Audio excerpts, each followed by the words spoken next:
Il faut plusieurs heures de pirogue, puis de moto pour atteindre Kouba.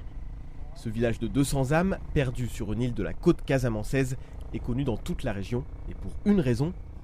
Ici, on produit intensivement du cannabis, même si c'est strictement interdit au Sénégal.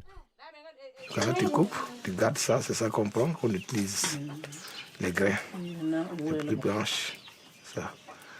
Les villageois de Kouba se sont tournés vers la culture du chanvre indien dans les années 70.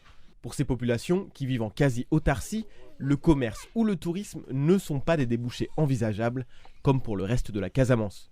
Le cannabis est un produit salvateur. Les cultivateurs ont pu construire de nouvelles maisons et même financer la scolarité de leurs enfants.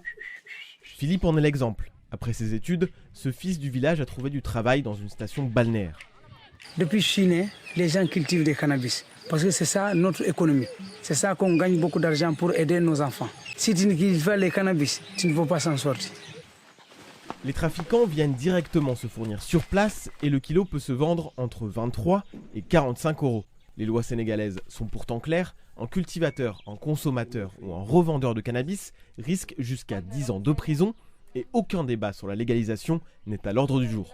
Ces dernières années, le gouvernement tente plutôt de s'organiser face au trafic de drogue. Plus de 3000 tonnes de cannabis ont été saisies depuis 2015 et en 2018, un accord a été signé avec la Gambie voisine pour renforcer les contrôles aux frontières. Mais pour le maire de la commune de Kafountine, dont dépend le village de Kouba, les cultivateurs des îles n'ont pour l'instant pas d'inquiétude à avoir. Il est facile pour les forces de l'ordre de s'attaquer à la production ici, c'est très accessible. Au niveau des îles, c'est difficile. L'accès est très difficile, donc les cultures de viande se développent souvent dans des zones difficiles d'accès.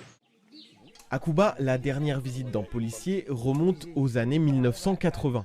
Alors, les villageois se font toujours plus discrets pour pouvoir continuer à vivre tranquillement de leur culture interdite.